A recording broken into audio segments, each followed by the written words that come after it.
We are not professional at all, so we're just gonna have a fun convo with you. All right. Just want to make sure that you knew ahead of time that this is amateur hour over here. Okay, let's get into it. So very similar to my acting ability, but all right, here we go. Can I just say something? Please. Of course. Travis, I'm so glad that you texted me and told me you had a new phone number, because I've been texting your number, trying to just gassing you up, telling you did so good. I was asking you, like, what did your teammates, what your people say? Like, you know, how you feeling about it? Did you watch it? And you know what I got? Crickets. And Crickets? No. I said, I know you ain't got brand new. Oh, no, not me. Not me. I did have to switch it up, though. Did you see how I shook my neck around when I said it? Because that's what I meant. I know you didn't get brand new. Not me. You know me better than that. It was getting crazy. I was finally in a show with someone as amazing as you. I had everybody hitting me up, blowing me up. I had to switch it up on them, man. No, I'm sorry about that. You already know. And I'll tell you what, I got clowned once I started talking about that banana hammock. Hey. Yeah. So this is what I've been That's Big Peter. Big Peter and the banana splitter. That's my favorite. That's my favorite line. What did your teammates think of it? They're very interested in the dynamic on the show. Like everybody's kind of like mind blown on like what's really going on during the show. So that is kind of like taking like everybody's mind away from me as an actor. They're involved. They're engulfed in the story. Yeah, they're engulfed in the story now. So plot. It's like, that's how you know it's good. Yeah, exactly. And then during the character switch up, the look is where I started getting clowned. There was the mullet suited me in the show, but does not suit me outside of it. So I know Chris Jones has said something about this show. I know Chris Jones. You know what? Chris hasn't came up to me yet. No, I hope he does though. I hope he does, because 9-5 is hilarious, man. He's one of a kind. I love it. I just want to say, I thought you did such a good job. I appreciate that, Niecy. I hope you're not one of those people who are afraid to watch yourself, because I want you to be proud of yourself. I really do. I was definitely watching myself, but it's the same thing with like my view on football, or really anything that I do, even like the the game show that I did on Amazon. I look at myself and I'm like, man, I could have did that better. I could have did this better. I could have did this better. And I just always have this mentality of like wanting to do things better than what I did on camera or what I've done in the past. And but that's how you grow. That's how you grow. We all do that. We all look at it and say, oh, I should have made a different choice. So then the next time you get on camera, you're going to remember that. Yeah, 100%. Yeah, that was a question I wanted to ask you. When we watch ourselves on tape, I feel like every great football player kind of hates the way they play football. They're always trying to get better. Is it similar when like actresses or actors are like watching themselves on tape? Are they like, oh, I wish I would have done that? Yeah, it's similar, you're saying? Well, some people do not watch themselves. Really? They absolutely are a place where they're like, I can't. Okay. I don't want to watch it. I walk away from it when it's done, and I don't think about it. Not me. If I could watch every take back in the moment, I would, because I like to course correct and self-adjust in the moment. So what I do is I try to give slightly different reads every time, so that they have something to work with in the edit. Right. You're so good at that. I remember the first scene we had, I was just sticking to the script. I was like word for word trying to just stick to the script. I wasn't trying to waste anybody's time. And you lighten the mood. You made it so comfortable as a professional. And I did see that you were looking at you were processing how you were doing things. And it was so cool to see your professionalism and everything on set. But before we get to any more questions, we got to get the intro, Jason. Yeah, I know. Well, we were having such a good conversation. We got to get the intro. What's the intro? What do we got to do? I'm going to knock it out. We're going to go right back to what we were doing, but I'm going to do this intro real quick just to hype this up a little bit. All right. From Cal State University, she's a daytime and primetime Emmy award-winning actress. Yeah. You know her from her work in Reno 911, Getting It On, Claws, Dahmer, and of course, alongside Travis in Grotesque at Eat. She is also our first non-relative female guest. Yes, that's right. That is Please right. welcome the wonderful Miss Niecy Nash. Miss Niecy Nash Betts in the house. I should say Mrs. Niecy Nash Betts, but I love that. And I love that I'm the first woman who's a non-relative. Oh, yeah. We had to get a real one. We were waiting for a real one to come available. We appreciate you jumping on with us. You already know we had so much fun shooting Grotesquerie. And it was something that I was so blown away by in terms of, we kind of mentioned it already, but your professionalism and just how you made set fun. Doing the TikToks, making everybody feel like they were a part of the team. You made it a team atmosphere, and that's where I really started to feel comfortable in doing everything. And I can't thank you enough for everything you've shown me and making everything so much fun. Well, you know, the thing of it is that the show is so dark. So I wanted to make sure that in the in-betweens, like we sitting around looking at dead bodies all day, or, you know, and blood is on the ground, and you know what I mean? We in the hospital set all day. I wanted to make sure that I kept the crew up. Oh, yeah. You know, so that we can still have fun at work. You know, a lot of people go to work and do not have fun. And I'm like, no, I want everybody to feel like we're having a good time, you know? Oh, yeah. Well, you definitely did that. That's for sure. Well, speaking of everybody on set, everyone wants to know what it was like working next to the diva that is Travis Kelce. How much did you have to hold his hand? He did fantastic. He really looks great. But I know that just like in football, it's only as good as the people around you and the supporting cast. Ain't that the truth? The other people that you're on set with. So, yeah, what was it like working with the Trav man on an acting set? I'm going to say this. I've said this behind your back. I love where you're prefacing this already. So I'm going to say it to your face. Listen, you are probably the nicest and the greediest person I've ever met in my life. Wow. You are so greedy. And you bougie greedy. Oh my God. Have you ever met anybody that was bougie greedy? Ladies and gentlemen, right here. This man right here. I like nice things. Okay, so here's the thing. It's one thing to be like, oh, hey, and I seen you do this. Have somebody run out and give me a couple of burgers and, you know, okay. But then somebody, I'm like, what's that you eating now? My chef prepared this for me. I'm like, what? Anytime he was not filming, he was eating. I told Travis, I said, hey, we got this scene. They're going to put food out. You know, maybe you don't want to eat a lot because whatever you do in the first take, you got to keep it up all day. He's like, well, them meatballs look good. I'm like, right? But maybe...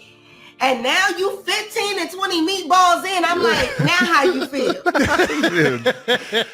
Like I need some more caffeine. So good. You are too funny for that. Oh, that is great. I was just trying to make sure I was, you know, eating dietary. You know, I had my diet. I had my nutrition stuff that I had to do in the off season. I'm making up a whole bunch of shit. I just wanted to go ahead. I was just hungry. Yeah, you already know Chef Cool in the house, baby. Hooking it up out there in California, man. That is too funny. That's so funny you picked up on that. No, but he was a pleasure. It was a pleasure to have on set. And I love that he didn't take himself too seriously. I even had our crew give him different things that he could do for when you do a field time. What is it when you make the point? You catch the ball. Touchdown. Oh yeah, the touchdown. Yeah, the TikTok. You already know. I'm calling it field time from now on. Field time. Yeah, field but I don't know sports that much, but I had people give him different ideas for dances he could do. Oh yeah, I still got to hit a few of those. I haven't been in the end zone enough this year to hit them, but he got in this week. You know, your favorite one was a Lil' Kim. The Lil' Kim. Hey. You killed that one. I still got to hit it. You already know it's coming up. Next touchdown I get, I'm hitting that one. Is there like a etiquette when you're on set with somebody that like actors and actresses know? Did you have to really help him acclimate to like this world? Does that make sense? Yes, I do. And one thing that I would say is like sometimes when you don't know everybody or you're new to a set, you kind of are unto yourself. He got the folk he come with, and it's like, no, come over here, come on, the water's fine. Yeah. We're going to run the words.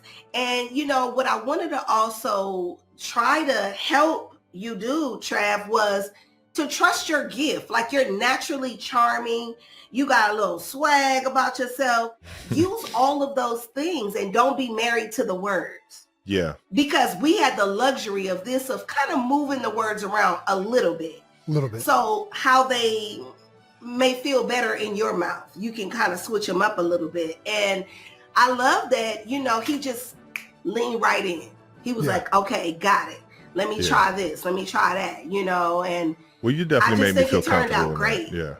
I appreciate that. Thank you. And the show really is so much fun. It really is so cool to like watch. It could be a part of something like that and see it kind of like just the final edits and it finally hit the TV. It is so cool to be a part of it. And I can't thank you and obviously Ryan and Courtney B and everybody involved. That shit was so much fun. Do you know when we had the premiere?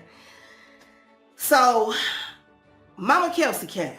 Uh-huh. She was cute. She was cute as a butt. Had a little outfit on. I'm like, okay, girl. And so I was able to talk to her at the after party. Mm-hmm. And when I tell you, she could not have been prouder of you. You know what I mean? And I'm a mom of 3. And, sometimes you clap for your kids because you have to. You like, oh, okay, baby. Look at her. And then sometimes you like, no. The whole, what I like was watching your mama watch the audience. No, because when people were going up in the theater, she was looking around like, that's my baby. It was nice. It was nice. Making Mama Kels proud is always one of my favorite things to do. I appreciate you sharing that. Yeah. If some of this was your guys' freedom of expression, was it Travis's choice to have the mullet with Ed Lachlan? What was that look about? At GoDaddy, we know your website is the center of your online business. Help protect. We had to switch it up, man. You're Rico Suave 1 second, and then you look like you crawled out of a swamp in the next set. And I loved it so much. Because all of the characters had a duality that we played, because part of it is in Lois's coma state, how she saw people. And then you got the real life when she wakes up. Yeah, but we still don't even know. There might be another state. Niecy, I don't know what's happening in this show right now. I am so confused. I cannot wait for the finale. That's so good. Let me help you. Give you a little bit. Can I give you my theory? Go. Do it. Let's hear this. My theory, and this was my first thought was, this gives me this, it feels like we're in like a mental hospital. That was my first thought when I saw the show. Then I'm like, okay, now Lois is in the coma. Maybe, and then that got revealed, and that came out of, I didn't know you would be in a coma too. There was a lot of signs, though. Reddit was all over the place saying she's in a coma. Like, you're just reading comments. This guy I did. But the first one, though, I was like, this feels like, for some reason, it felt like it was in a mental hospital. Now I'm back into that. I feel like Lois and some of these characters are in some type of institution. I don't really know what's happening, but that's kind of my theory. So it's not fully put together. Oh my God, Jason. Can I tell you right now, you are so wrong. Stupid. Trav has been telling me I'm way off the whole time. I've been trying to tell this guy. He doesn't have a fucking clue. All right. He's just so stubborn in his ways. He's just like, I know. I was like, maybe Lois and Merritt are the same person. Yeah. And maybe I'm like trying, like, I don't know. You reaching. All right. He's in his own head. Yeah. Pump the brakes, brother. All right. I will pump the brakes. Okay. You said you could help me. Help me out. Okay. So the beginning of the series, Lois is in a coma. By the time, and this is everything that's happening in her mind. By the time you get to episode 7, yes, that's the reveal. Right. She was really in a coma. All of those other episodes, now she's awake, and this is her waking life. Yeah. The problem in her waking life is that somebody started to recreate the murders that were in her dream. Right. So you could hear the doctor, and you could hear people talking when you were in the coma, and that was impacting. So who is the person who is really committing these murders based on her dreams? I know. I know you don't know. I just heard your theory. Yeah, I'm way off. You don't know. I'm way off. It's such a fun story to be a part of, though. I'm assuming Ryan came to you with this. Yeah. Let's just talk about that for a little bit. How, like, you've been in a few other Ryan Murphy projects, correct? Yes, I did Scream Queens. I did Monster, Dahmer. the Jeffrey Dahmer story. Yep. And one other thing that we did a pilot for that never got picked up, and I was in his very first series called Popular as a guest star. Yeah, so we've worked together a couple times. Nice. You guys have such a fun relationship. How has that been, like, growing, especially winning all these Emmys together and just taking over the TV world? You know, it's so important to me for people that I care about, I consider I have a friendship, I love, that I do good work for them. Mm-hmm. I never want to phone it in and rest on the relationship I have with somebody to be like, oh, you know, I could just do whatever. So it's so important for me to get it right, especially for people that I love. And then the awards are just the icing on the cake. That's awesome. Well, it's fun as hell working with Ryan. And it sounds like you got another one. Are we allowed to say you got another one in You can the say works? because I We got gotta another one be in the there works? tomorrow morning. You can say it. Yeah, I'm doing Ryan's new series. It's called All's Fair. It's about a all-female law firm led by Kim Kardashian,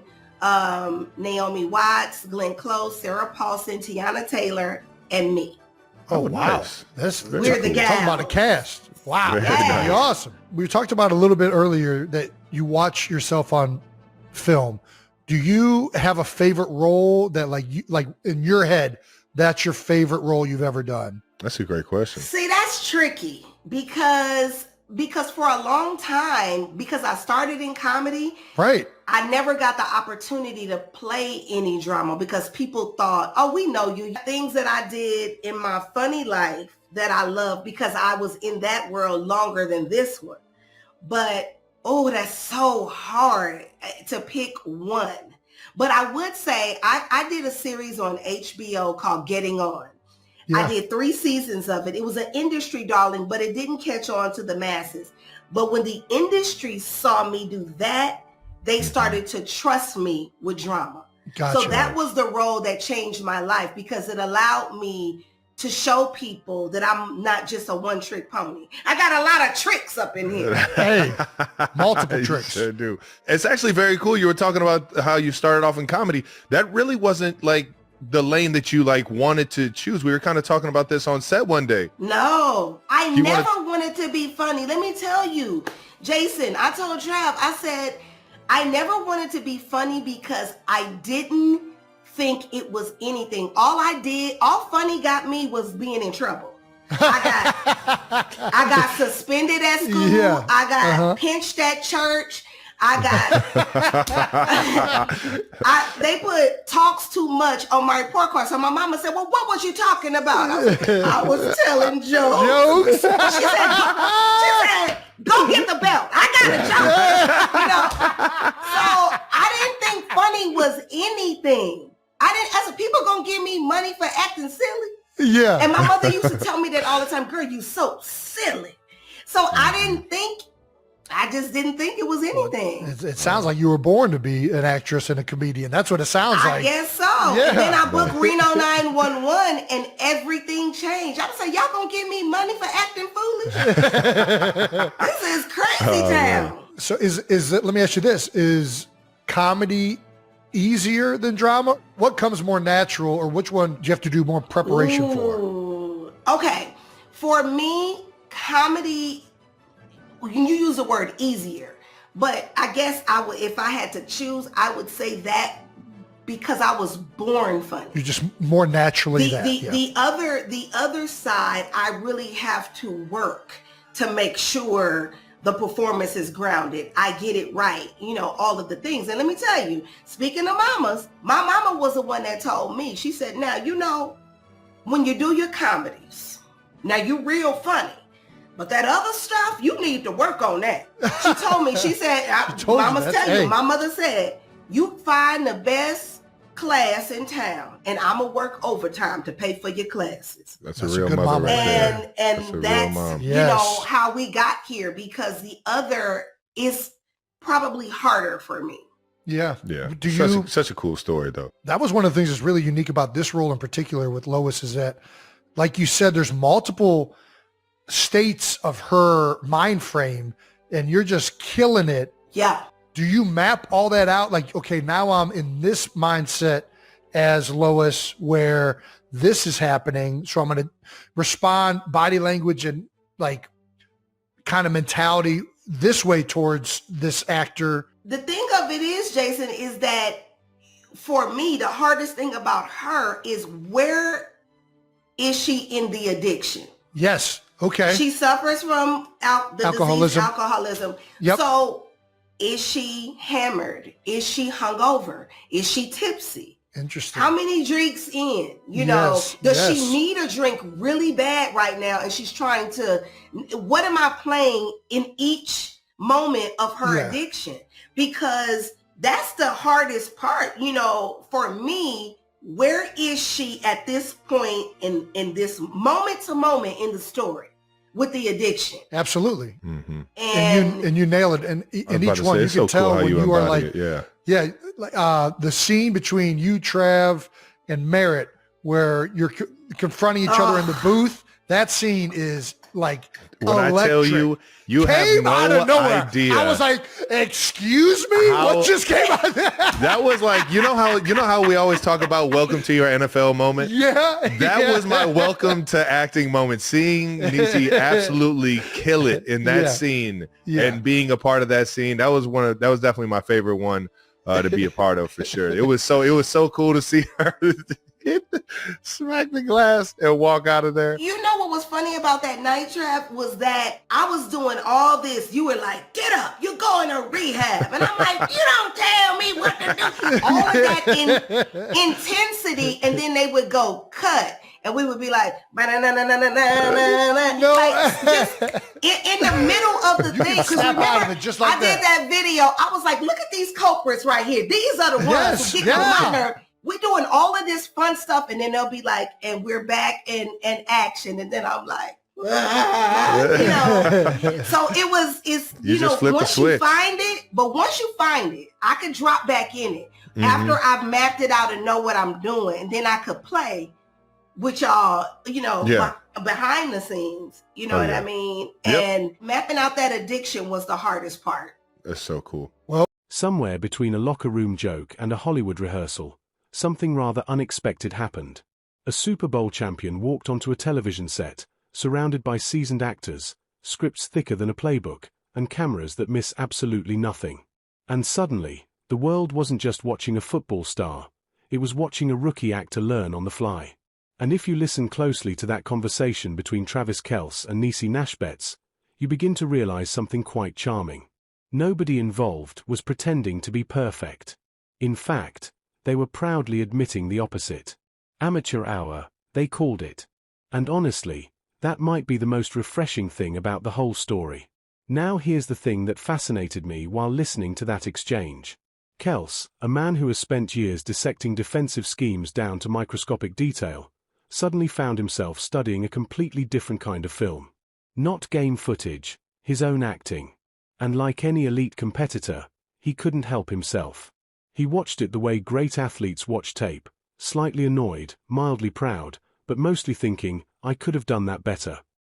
That restless drive to improve doesn't disappear just because you swap a helmet for a script.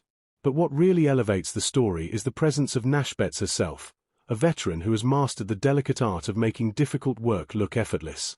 You can almost picture the set of grotesquerie, dark scenes, unsettling imagery, blood on the hospital floor, and then, between takes, Nash-Betts cracking jokes, filming TikToks, and keeping the entire crew laughing. Acting, in that sense, becomes less like theater and more like a locker room. Camaraderie first, performance second. And then there are the moments that remind you these are real people behind the scenes. Kelce being teased for constantly eating between takes. Nash-Betts accusing him of being bougie greedy while he demolishes meatballs meant for continuity shots. It's the sort of playful roasting that feels suspiciously similar to what probably happens inside an NFL locker room. At its heart, this conversation reveals something quietly powerful. Great performers, whether they're athletes or actors, share the same uncomfortable habit of self-critique. They rewatch. They overthink. They adjust. Because improvement is addictive. And that's exactly the kind of story we love exploring here on Travis and Kelsey. If you enjoy these behind-the-scenes moments where sport collides with Hollywood in the most human way possible, make sure you like the video, share it with someone who loves both worlds, and subscribe for more. Because sometimes the most fascinating performances don't happen under stadium lights. They happen when the cameras start rolling and even the stars admit they're still learning.